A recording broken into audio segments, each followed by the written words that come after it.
Making a video. I believe I am. Response video, Darwin's hamster. Anyway, try to get through this anyway. Doing too good still. Still, continually. Anyway. Yeah, no. Whatever. The trolley thing. The 5 people and, one fat man on the bridge. Do you push the fat man, save the 5 people? And, these thought experiments I think are valuable.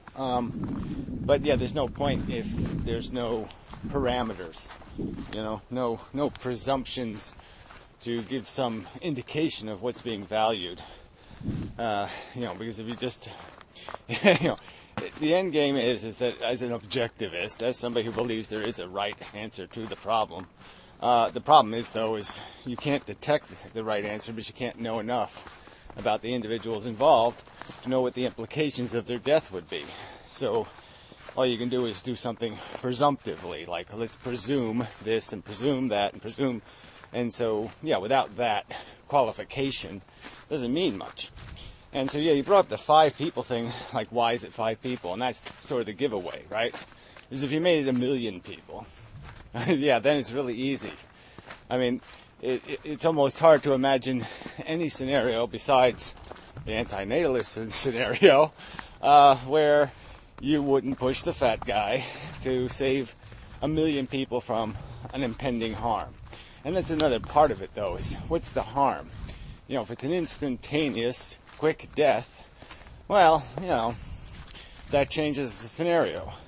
If it's going to be a long, hard, brutal death in a concentration camp, well, then it's a different equation.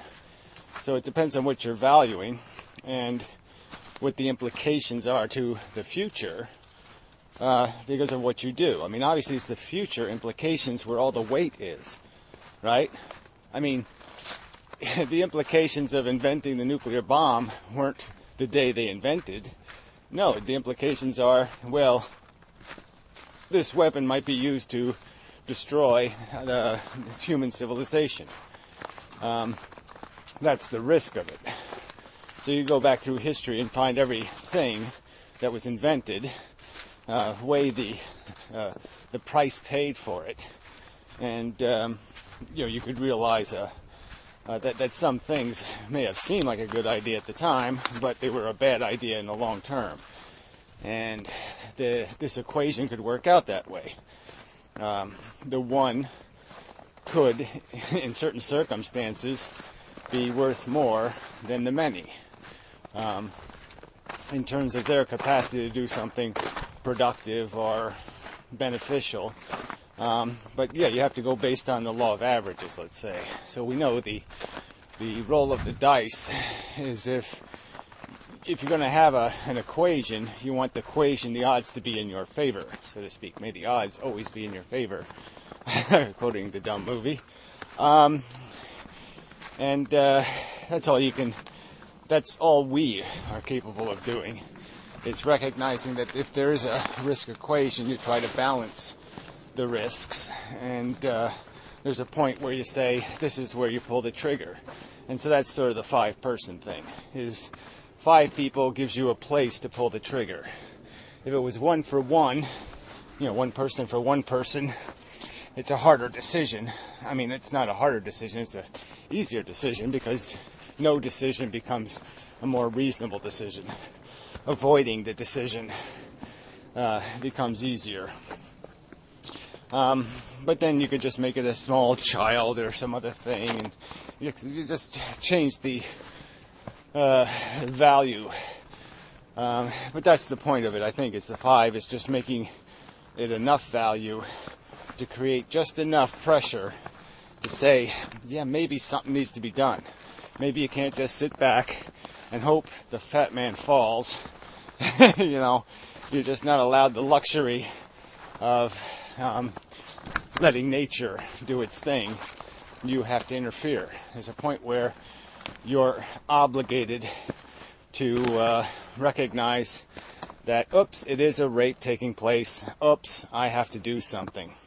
And that's sort of the dilemma. That's why, that's the whole purpose of it, right? Is to create a scenario where doing nothing is kind of bullshit.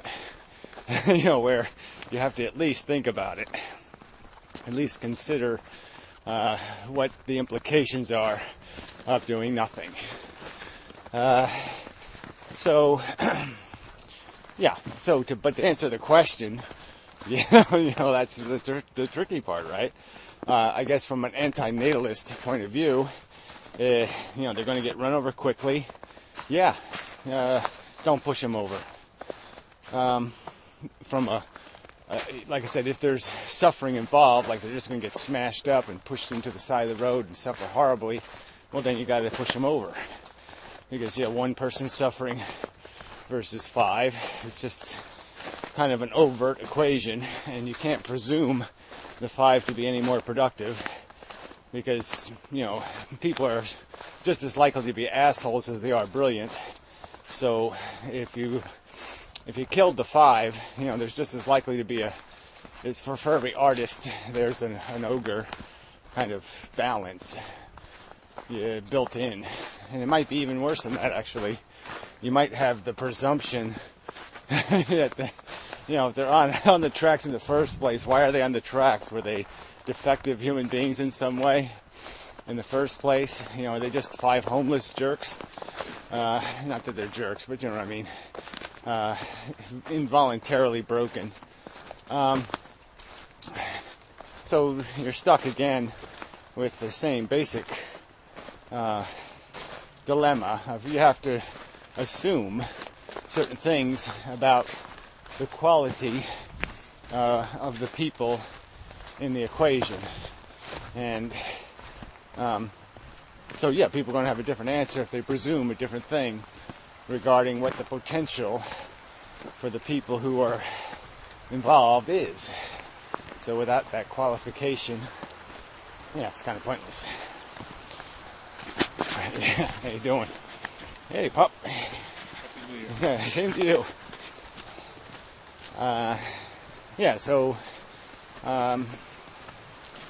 Nice person. Wishing me something happy. Yeah, very good. Excellent.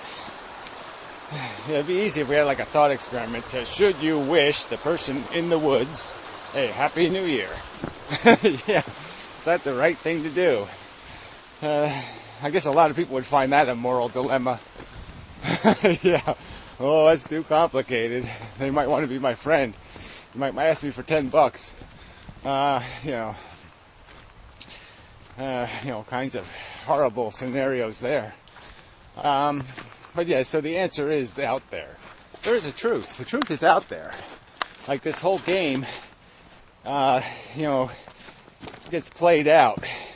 And the truth is, you change one event, in one universe or one model, I stand still and say this shit. In another model, I kept moving and got to where I meant to get to sooner. And then a plane hit the house and I got killed. You know what I'm saying? It's just, there's different scenarios that could be played out, how the model works. And you just compare the scenarios. You just compare the end result. And which end result had more human anguish in it. But like I said, like I implied before, anti-natalism blows this whole thing up. It just really does. Because once you concede that it isn't life that's the value, but it's the welfare of the living, that the number of humans existing is not nearly as important as the quality of the existence they're existing in, the equations change then. And, once you don't have a huge return for this idea of more being more, it just isn't. More doesn't mean more value. And that's the trick. That's the problem. It's the value you're trying to get to, trying to resolve the value. And the real value isn't survival of even the species. The real value is the quality of sentient existence on planet Earth as an aggregate, as a net coefficient. And so we can just look at, well, that's probably not the right word, coefficient. No, sorry. it's no. Anyway, yeah, you're still looking for that net, that equals, and sign. What's after that? And you can just look at life, its whole history, the 500 million years of this shit, and I don't think that debt could even ever be compensated for by any active productivity. And the further complication is, I personally believe that all of our satisfaction is in a zero-sum context, that we're only really struggling to get out of a deficit the biology puts us in, and that all our gratifications and satisfactions are essentially acquired through elevating ourselves from a more negative state to a less negative state. So yeah, the economics then is whatever diminishes the number of future beings is probably going to be the winner. But again, we're still stuck with the idea that one of those individuals, either the fat man or one of the five, could have been instrumental in preventing a huge volume of human suffering in some way. So that would resolve the question, if we knew what their real life implications would have been. So you really have to add more to the equation. There's just no way to answer the question without more resolution. You can't just say, let's see, what's the way to put it? You can't just say a meteor is heading for Earth, period, and nothing else. The context would be, well, is it a really big meteor? Is it moving slow enough where we could blow it up? These are all parts of the story that would have to be included. You can't make anything out of it without answering those questions. And this thought experiment has no resolution, without more information regarding the future would have beens of both sides. What's the world look like if the 5 people are run over, and what's the world look like if the fat man is pushed over? And we just don't have access to that. And so again, maybe that's part of the question, is how do you solve the dilemma? And again, I'm just going to argue you go with probabilities. So the immediate part that you can know, assuming all things are equal, which you would have to do, unless the fat man is drooling and seems really, really dumb, some reason to vote against him, some other reason. Without a reason to think he's spectacular and the 5 people are rubbish, the equation just seems, 5 to 1, and the right thing to do is, help him to do the right thing. Help him to do the right thing. And aggressively help him to do the right thing.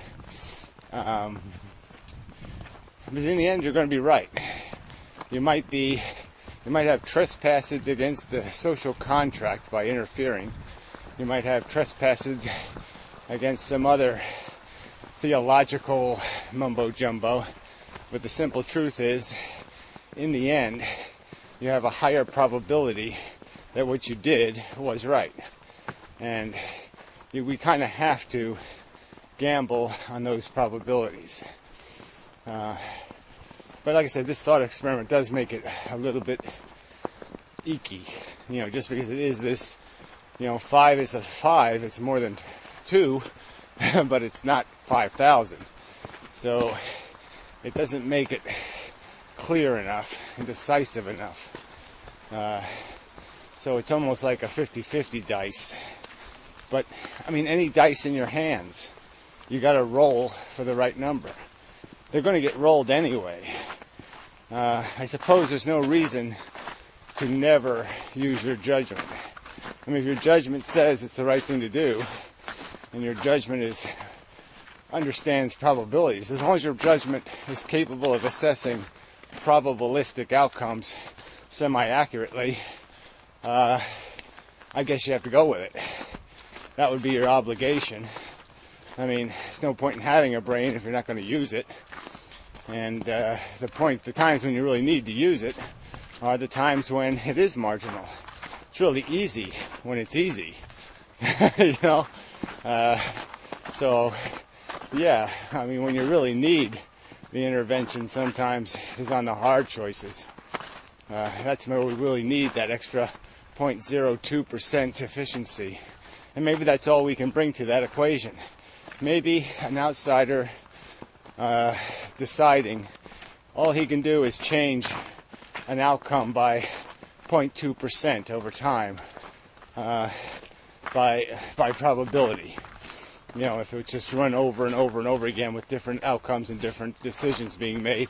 But 2.2% is 0.2%. It's positive. You got to go with it. So yeah. So 5-1, you do it. The truth is, though, I couldn't do it. I don't think. I mean, I just don't know if I could get it. I'd be confident enough, you know, and that's the problem. And it's abrasive. It's offensive to my sensibilities. So I might know the right thing to do is to reach into somebody's guts, you know, and hold an artery closed. But I might not be able to do it. It might gross me out too much. And frankly, I'd feel a little bit totally fucked up pushing a guy over a bridge. So that's the other factor here, is what are we capable of doing? Not what we, like if I was a Terminator, you know, machine, just processing, I would go, yeah, I don't need to be back. I do it now. I just throw the fucker over. You know, so it's no problem. But I'm not the Terminator. I'm a mushy human being with emotional psychology. And, yeah, I'm going to have a hard time, you know, sticking my 2 cents in that a kind of aggressive way. I'm going to feel intimidated both by cultural training and by, you know, emotional wobbliness. It's just not going to be fun. It's not going to be as obvious as some sort of grenade in the trench scenario. It'd be a lot easier to throw yourself over the bridge, I think, than to throw somebody else over the bridge. I'm thinking anyway. Yeah, well, it'd be easier for me. Obviously, I don't have that much to lose. But, yeah. So I don't think I've added a whole hell of a lot, except 20 minutes, right? Yeah, well, so it's a response. That's why I'm just responding. Turkey vultures, a lot of them around here nowadays. You get flocks of them like in the hundreds, like that. Hundreds of them flying together. And they just, I don't know what the hell, I don't know how they survive the winter, actually. They sit on fences and stuff and just look really depressed. But they do seem to survive. Can't deny it. They're flying. They must be eating something. Good garbage, I guess. Anyway, till next time.